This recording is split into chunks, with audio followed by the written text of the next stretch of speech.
Glória a Deus. Eu quero compartilhar uma palavra com os irmãos. Confesso que até essa madrugada, até hoje de manhã, eu não tinha muito clareza do que o Senhor queria falar. E durante a semana eu escrevi, preparei 2 palavras. Na verdade se completam. E no momento do louvor, algumas confirmações. E o Senhor me mostrou uma direção sobre começar por aqui. Possivelmente, semana que vem, a gente vai finalizar, que o tema se encaixa. Hoje eu quero falar com os irmãos sobre a noiva de Cristo. Quem é casado aqui? Quem está se preparando para casar? Tem alguém? Quem já foi em um casamento aqui? Vamos lá. Quando você, irmãos, está preparando para casar, ou você conhece alguém que vai casar, qual que é a expectativa de uma noiva?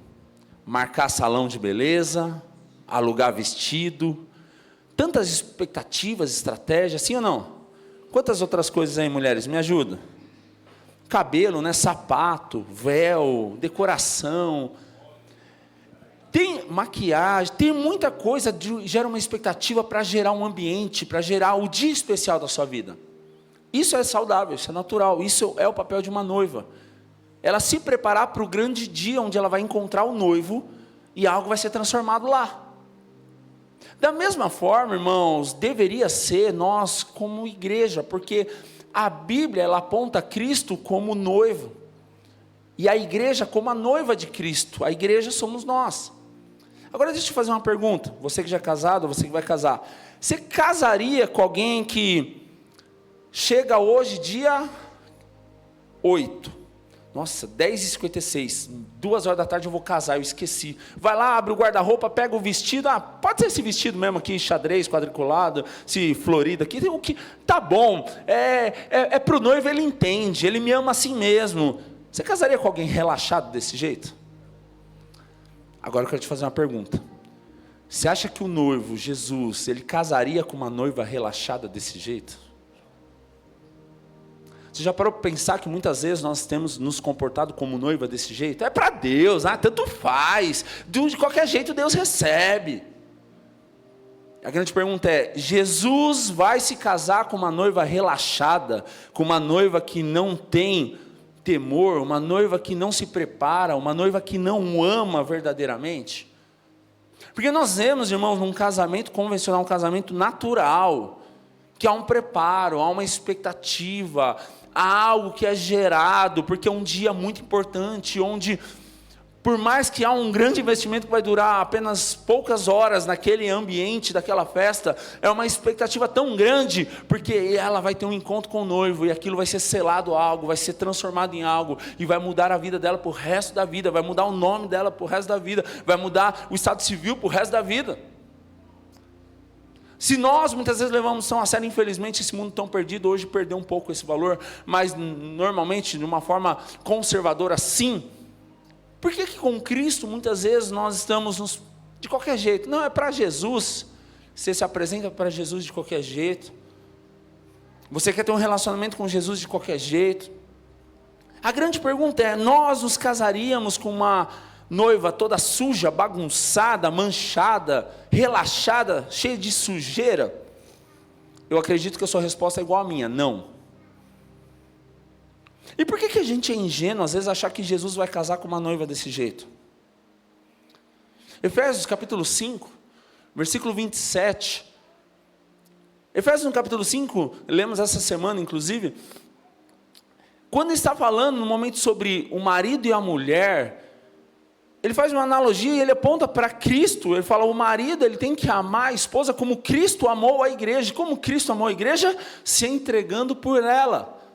E ele continua dizendo assim, assim o fez para apresentá-la a si mesmo como igreja gloriosa, sem mancha, ou sem mácula, sem ruga, ou qualquer outro defeito, mas santa e sem culpa. Então, quando nós falamos sobre ser a igreja de Cristo, ser a noiva de Cristo, é sobre isso que Jesus está falando. Assim como Jesus, como noivo, ele se entregou pela noiva, deu vida pela noiva. O nosso papel como igreja, como noiva de Cristo, é nos apresentar sem mancha, sem mácula. imaculado, puro. Mas muitas vezes, irmãos, nós estamos brincando de igreja e nós vivemos como se Jesus não fosse voltar. Nós vivemos como se fosse só um relacionamento de ficar, de só conhecer, se não der certo deixa para lá. Mas nós não levamos a sério um relacionamento onde é para a eternidade. E talvez você fale, mas não é bem assim, será que não? Porque o nosso relacionamento com Cristo define o quanto que nós queremos uma santidade com Cristo. E esse é o grande desafio. Diante dos nossos compromissos, diante do nosso comportamento, diante da nossa vida, como que nós temos nos apresentado para Cristo? Sabe o que é interessante? Hebreus capítulo 12, versículo 14. Ele diz que sem santidade é impossível ver a Deus. Mas é interessante que antes de ele falar sobre ter santidade para ver a Deus, ele fala para a gente, Hebreus 12, 14. Ele fala para a gente se esforçar para viver em paz uns com os outros. E procurar ter uma vida santa, sem a qual, sem santidade, ninguém verá o Senhor. Aí a gente acha que viver uma vida santa é só orar, uma vida santa é só falar que ama Jesus, uma vida santa é só ser apaixonado por Jesus. Mas sabe qual é uma das maneiras de a gente apresentar a santidade? Se esforçando para ter paz com todos. E é interessante esse texto, porque se a gente continuar lendo, põe o versículo seguinte, 15. Cuidem um dos outros para que nenhum de vocês deixe de experimentar a graça de Deus. Fiquem atentos para que não brote nenhuma raiz venenosa de amargura que cause perturbação, contaminando muitos. Então, irmãos, uma das maneiras de a gente viver em santidade é através dos nossos relacionamentos. Batemos muito nessa tecla, mas 1 João diz o quê? Não tem como eu falar que eu amo a Deus a quem eu não vejo, se eu não consigo amar meu irmão a quem eu vejo, quem está do meu lado. Então, aqui o escritor de Hebreus, ele está dizendo que sem santidade nós não veremos Deus, mas nós precisamos nos esforçar para ter um bom relacionamento para com os irmãos. Porque, irmãos, é muito fácil a gente querer ser espiritual e falar, eu amo Jesus, eu e Deus e nada mais, ninguém mais. Não, Deus usa pessoas e Deus coloca pessoas do seu lado para mostrar o quanto você realmente ama e quer ser igreja. Assim como um casamento, quem está no casamento naquele dia tão especial são pessoas queridas, pessoas que fazem parte da sua família. A igreja é um casamento onde pessoas ao seu lado são pessoas que fazem parte de ser igreja e vamos viver a eternidade. E diante de tudo isso, irmãos, quando nós vamos para Mateus capítulo 25, Mateus capítulo 25, ele é um livro que aponta para o reino e para a volta de Cristo. Ele começa falando sobre as 10 virgens, depois ele fala sobre os talentos, né? Sobre os 5, 2 e 1 talento. E depois ele termina sobre o juízo final, dizendo, eu não vos conheço. Não, Senhor, mas eu ajudei os pobres. Não, Senhor, mas eu fui para a igreja. Não, Senhor, eu preguei, eu toquei. E Jesus fala, apartai-vos de mim, pois eu não vos conheço. Mas eu quero entrar em um detalhe hoje com vocês. Mateus 25, do 1 até o 13. Ele fala sobre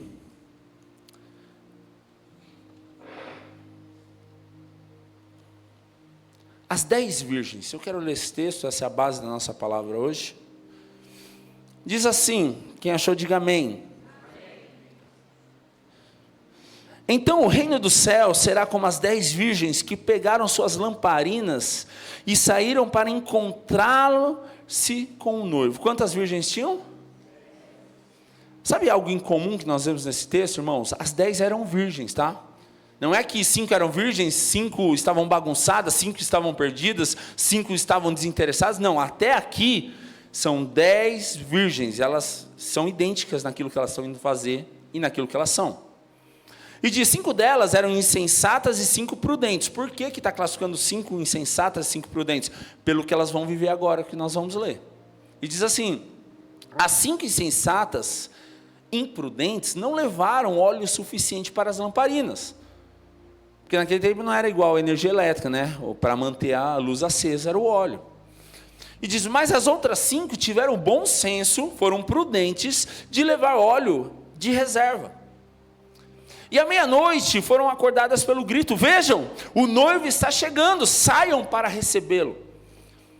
E todas as virgens se levantaram e prepararam suas lamparinas. Então as 5 insensatas pediram às outras: por favor, deem-nos um pouco de óleo, pois nossas lamparinas estão se apagando. E as outras, porém, responderam: não temos o suficiente para todas, vão e comprem óleo para vocês. E quando estavam fora comprando óleo, o noivo chegou. Então as 5 que estavam preparadas entraram com ele no banquete de casamento, e a porta foi trancada. Mais tarde, quando as outras 5 voltaram, ficaram do lado de fora chamando: Senhor, Senhor, abra-nos a porta. Mas ele respondeu: a verdade é que não as conheço. Portanto vigiem, pois não sabem o dia e nem a hora da volta. Sabe, irmãos, alguns pontos importantes nesse texto. Eram 10 virgens, eram 10 mulheres que estavam se preparando, eram 10 mulheres que amavam o Senhor. Mas em algum momento elas perdem a prioridade. Isso a gente pode aplicar para a nossa vida. Porque aqui eu não tenho dúvida que pessoas estão aqui é porque querem Jesus, amam Jesus, buscam Jesus. Mas o que nos diferencia é a nossa prioridade. Por que 5 tinha óleo de sobra? Porque elas investiram naquilo que elas acreditavam. Por que 5 não tinham óleo reserva? Ah, tanto faz, é para Jesus. Chegar a 10h30 no culto, tá bom, Deus recebe. E aqui nós vemos que há um momento, e faz parte da vida de todo mundo, diz que o noivo demorou para chegar, até porque nós não sabemos o dia e a hora. E o que elas fizeram? Elas ficaram sonolentas e dormiram, adormeceram. Irmãos, isso aqui faz parte da vida de todo mundo. Tem momento que a gente está cansado, tem momento que a gente pensa em desistir, tem momento que a gente não tem força, não tem vigor. E isso faz parte dos ciclos da vida. Momentos que a gente está bem, momentos que a gente não está, momentos que a gente está confiante, momentos que a gente está desesperado. Isso faz parte da vida. Mas sabe o que diferencia aqui? Não tem problema a gente dormir, descansar, parar um momento, mas quando a gente está no propósito certo, quando a gente faz aquilo que é prioridade. É que eu costumo falar em casa, sabe? Você quer mexer no celular? Pode mexer, mas primeiro você vai ler a Bíblia. A gente tem pego muito no pé disso, né, Gi? Por quê? Prioridades. Porque muitas vezes nós vemos pessoas: eu não tive tempo. Não é tempo, irmãos, é falta de prioridade. Quem aqui tem menos de 24 horas no dia? Porque se você tiver menos de 24 horas no dia, vem cá que eu vou orar, porque Deus é injusto com você. Todo mundo tem 24 horas aqui? Então olha para o seu irmão mais lindo e fala assim: não é que você não tem tempo, você não tem prioridade.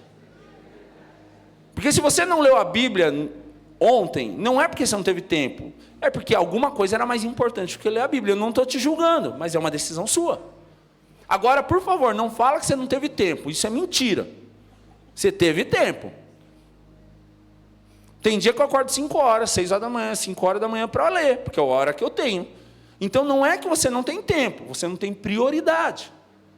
Porque quando nós vemos aqui que elas dormiram, não tem problema nenhum dormir e descansar, irmão. O problema é quando a gente troca aquilo que é prioridade para fazer aquilo que é secundário. E nós vemos na continuação da história isso, porque quando elas são avisadas: acorda, o noivo está chegando, tem 5 que está pronta. Tá bom, vamos, estamos pronta. Mas as outras 5 estão desesperadas porque eu não me preparei. Eu não tive tempo. Eu não investi no que era correto. Sabe, irmãos, e aqui nós vemos que começa um desespero e elas pedem óleo para aquelas 5 prudentes. E aos nossos olhos, às vezes pode parecer meio egoísta, né? Nossa, eu pedi, ele não me emprestou. Irmãos, é muito fácil você não querer pagar preço, querer que alguém fique se matando para resolver os seus BO. É muito fácil, irmãos, a gente criar uma cultura em ora por mim. Agora a verdade é, beleza, vamos orar pelos irmãos, mas o quanto que você ora também? Porque muitas vezes a gente não quer orar, a gente só quer que os outros orem por nós, a gente quer terceirizar tudo. Não, eu não quero comprar óleo, mas você resolve o meu problema.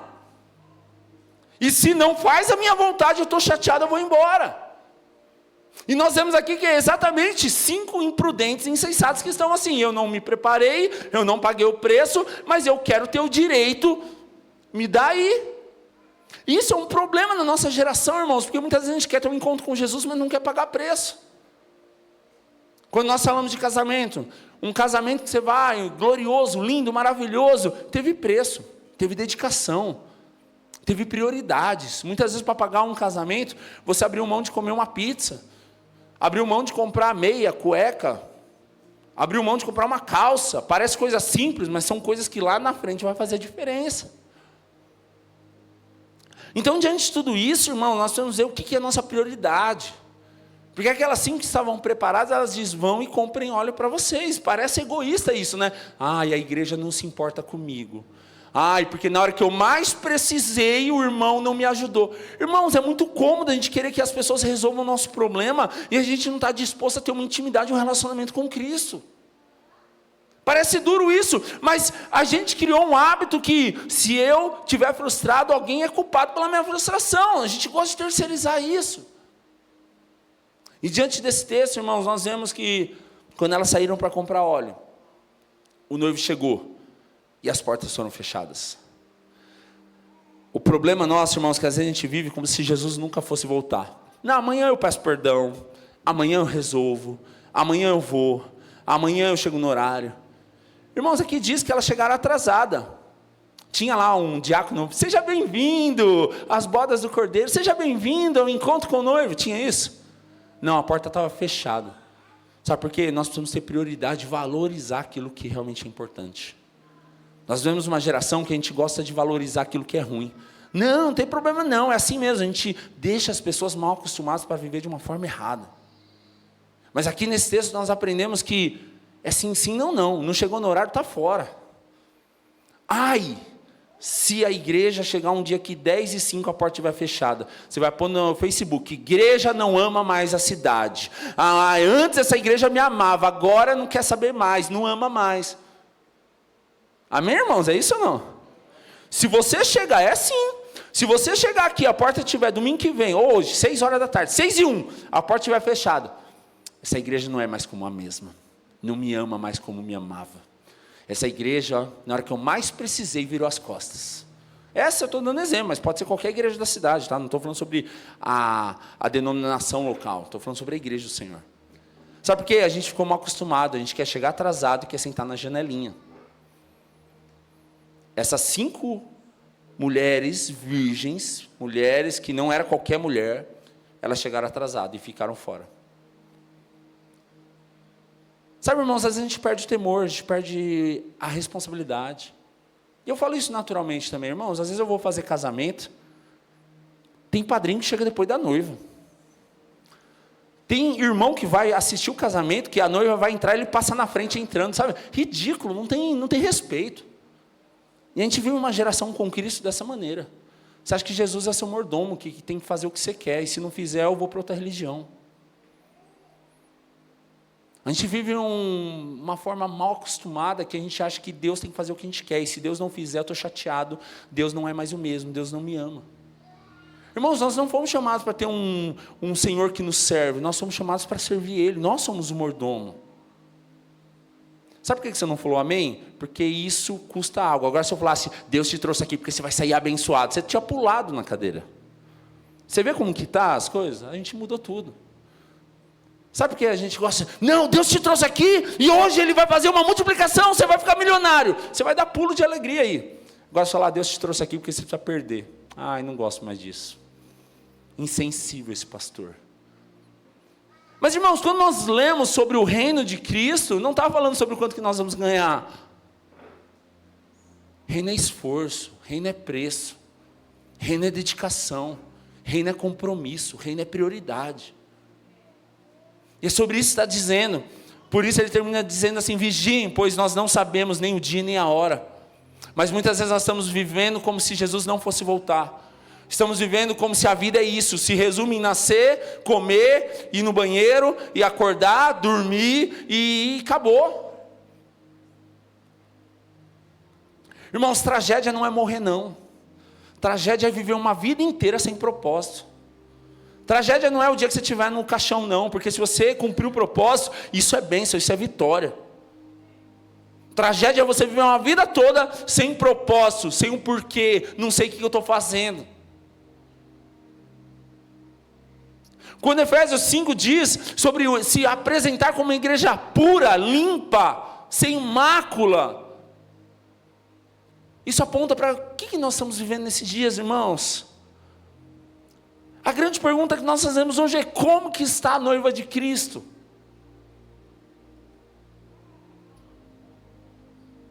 Sabe, irmão, você acha que o que agrada a Deus é cantar? Você acha que o que agrada a Deus é pregar? Você acha que o que agrada a Deus é receber os irmãos na porta?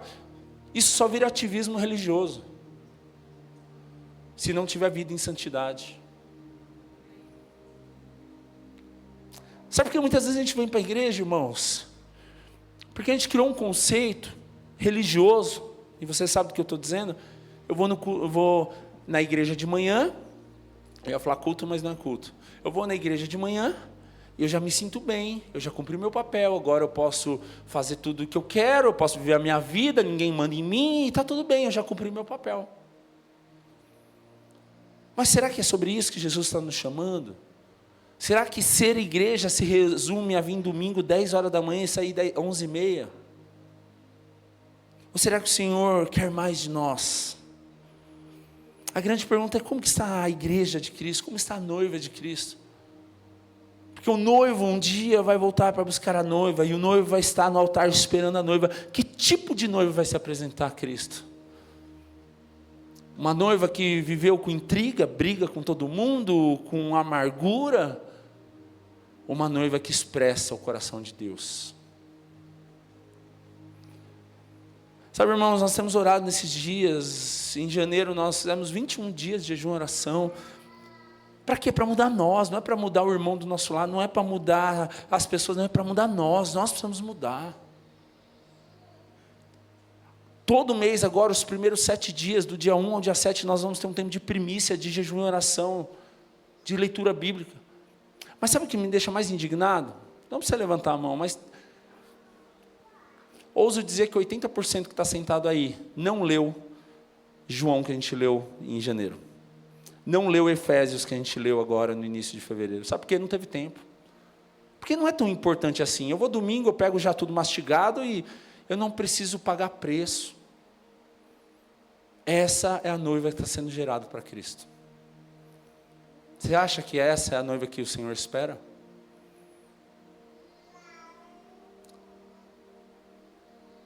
Se coloque no lugar, meu irmão. Você casaria com uma pessoa que não está nem aí para nada? Você casaria com uma pessoa que não tem interesse? Não tem dedicação? Se nós somos a noiva de Cristo, que tipo de noiva nós estamos sendo? Quando nós vamos num casamento, existe um momento que tem os votos do casamento. Eu prometo ser fiel, na alegria ou na tristeza, na saúde ou na doença, né? na riqueza ou na pobreza. Mas eu prometo estar junto até que a morte nos separe. Isso é um voto no casamento. O nosso voto com Cristo acontece também. Quando nós entregamos a nossa vida para Jesus, nós fazemos o quê? Eu entrego a minha vida ao Senhor, como o Senhor e Salvador da minha vida. Irmãos, o problema é que muitas vezes a gente quer Deus, quer Jesus como Salvador, aquele que resolve seus problemas, seus BO.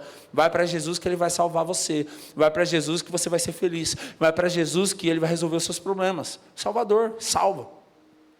Mas deixa eu te contar algo. Olha para o seu irmão e diz assim: Jesus não quer ser só seu Salvador. Ele quer ser seu Senhor. Agora explica para ele o que é um Senhor. Senhor é aquele que governa a vida. Senhor é aquele que você perde o seu direito. Senhor é aquele que você se torna um escravo. É que nos dias de hoje falar escravo, o irmão fica chateado, né? Mas escravo é servo, é escravo. Às vezes a gente luta tanto para ter livre-arbítrio. Quem crê que tem livre-arbítrio na Bíblia? Eu creio. Mas a partir do momento que você entrega a sua vida para Jesus, é uma decisão que você faz. Você abriu mão do seu livre-arbítrio. Porque agora não sou mais eu que vivo, mas é Cristo que vive em mim. Paulo diz isso. Então, a partir do momento que você decide que Jesus seja o seu Senhor, o seu direito acabou, meu irmão. Sabe por que às vezes você está esperneando, você está brigando, está gritando? Porque você está vivo demais, porque quem está morto não reclama. Sabe por que muitas vezes você está batendo no peito que é seus direitos? Porque você não morreu de verdade. Porque a Bíblia diz, Paulo diz: agora estou crucificado com Cristo, não vivo mais eu, mas é Cristo que vive em mim. Aí eu quero te fazer uma pergunta, não me responda, serve para mim também. Será que de fato Cristo vive em nós quando a gente é injustiçado? Será que de fato Cristo vive em nós quando a gente não é compreendido? Será que de fato Cristo vive em nós quando algo dá errado? Ou será que a gente se transforma e, Cristo, espera aqui, eu vou resolver uns BO, já já eu volto e você volta a viver em mim. A gente muitas vezes é seletivo, irmãos. Cristo só vive em nós quando há interesse. Quanto de fato nós fazemos um voto com o Senhor, dizer, Senhor, eu aceito o Senhor como Senhor e Salvador da minha vida. Quanto de fato nós agimos como a igreja de Cristo? Ou nós estamos negociando como noivo? Quer um exemplo? Quando nós vemos as igrejas de Apocalipse, muitas delas tinham dedicação, tinham uma intenção boa, mas como diz aquele ditado, né? De intenção boa o inferno está cheio, né? Uzziah teve a intenção boa de segurar a arca, morreu. Não é só a intenção boa que resolve. A igreja de Éfeso, irmãos, é uma igreja, está lá em Apocalipse 2, do 13 ao 15, que era uma igreja que ela não aceitava homens maus e mentirosos, mas ela abandonou o primeiro amor e caiu. Sabe, a igreja de Éfeso era uma igreja correta, ela não aceitava homens maus, perversos, mentirosos, ela combatia isso, mas há um momento que ela perde o primeiro amor, e ela cai. Talvez um dia você foi alguém muito correto, não, eu não aceito isso está errado, tal, mas você perde o primeiro amor, se perdeu o primeiro amor, você fica insensível, meu irmão. A igreja de Pérgamo, Apocalipse 2, do 13 ao 15, na verdade a Éfeso é 2, do 2 ao 5, tá? Eu falei errado. Apocalipse 2, do 13 ao 15, a igreja de Pérgamo, era uma igreja que conservava o nome do Senhor e não negou a fé. Porém, ela tolerava os que ensinavam falsas doutrinas. Só que isso é muitas vezes a gente querer negociar e misturar o evangelho. Eu não aceito homens maus e mentirosos, mas eu já não amo Jesus como eu amava mais. Eu não permito, eu conservo a fé, eu conservo o Senhor, mas para não me desgastar, não me indispor, eu aceito algumas falsas doutrinas, porque se eu confrontar meu irmão, ele vai embora. Se eu confrontar meu irmão, ele vai ficar chateado. Aí entra a mistura do evangelho, onde a gente começa a ponderar ou negociar. A igreja de Tiatira, Apocalipse 2, do 19 ao 20, diz que ela era ativa e dedicava-se às obras, porém, ela tolerava a falsa profetisa Jezabel. A igreja de Sardes, Apocalipse 3, do 1 a 4, diz que era uma igreja de ter reputação de estar viva, mas ela estava morta. E a igreja de Laodiceia era uma igreja que se tornou morna, não era nem quente e nem fria, Apocalipse 3, 15 ao 19. A grande questão, irmãos, todas essas igrejas tinham algo de bom, mas em algum momento ela se perde. E trazendo igreja agora, você, eu, será que muitas vezes nós não tínhamos um coração fervoroso, um coração que amava Jesus, um coração apaixonado, mas por algumas coisas a gente começa a negociar. E a grande pergunta é, se fosse escrever agora sobre a igreja de Rio Grande da Serra, o que essa carta diria? É uma igreja apaixonada, uma igreja que ama Jesus, uma igreja que não negocia, ou é uma igreja apática, uma igreja indiferente, uma igreja que perdeu o amor, uma igreja que perdeu o propósito? Quais seriam os elogios para a igreja de Rio Grande da Serra, ou quais seriam as queixas? Quais seriam os poréns? 1 Pedro, capítulo 1, versículo 15 e 16.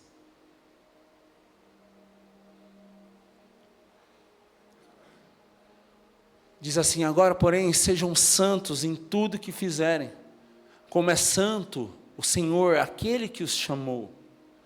Pois as Escrituras dizem, sejam santos, porque eu sou santo.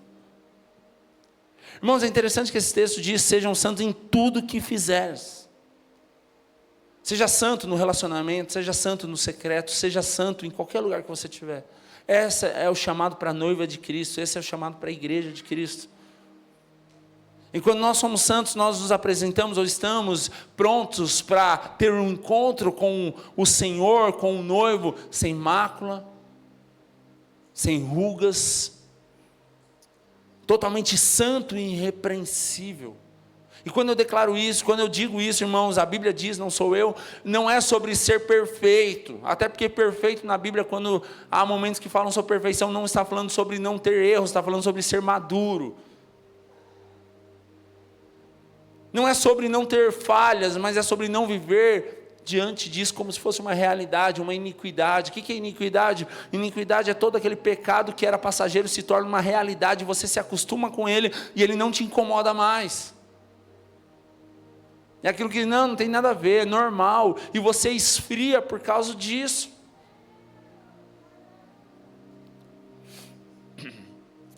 Apocalipse capítulo 19, a banda já pode subir, versículo 7 ao 9.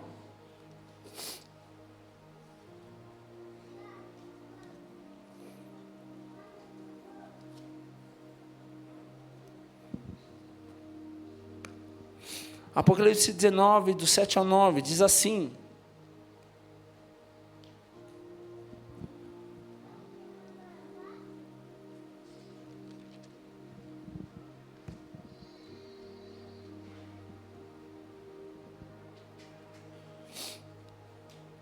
alegremo-nos e exultemos, a Ele demos glória, pois chegou a hora do casamento do Cordeiro, e a sua noiva já se preparou. Ela recebeu um vestido do linho mais fino, puro e branco, porque o linho fino representa os atos justos do povo santo. E ao anjo me disse: escreva isso, felizes os que são convidados para o banquete de casamento do Cordeiro. E ele acrescentou: essas são as palavras verdadeiras de Deus.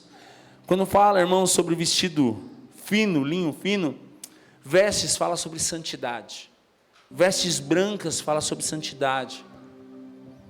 Em Apocalipse, quando diz, que se perdeu e diz: compre de mim ouro, compre de mim colírio e compre de mim também vestes. Há 3 apontamentos para isso. O ouro fala de glória de Deus. A gente tem que pagar preço, a gente quer viver na glória de Deus, irmãos. Colírio fala sobre visão. A gente precisa pagar preço, a gente quer ver a glória de Deus, quer viver o propósito de Deus, quer enxergar aquilo que é bom. Vestes fala sobre santidade. Tem preço a se pagar se nós queremos viver uma vida de santidade. Apocalipse capítulo 21, versículo 2 ao 3, diz assim: eu vi a cidade santa, a nova Jerusalém, que descia do céu da parte de Deus como uma noiva belamente vestida para o seu marido. Ouvi uma forte voz que vinha do trono e dizia: vejam, o tabernáculo de Deus está no meio do seu povo, Deus habitará com eles, e eles serão o seu povo, o próprio Deus estará com eles. E para encerrar, Apocalipse 22, 17.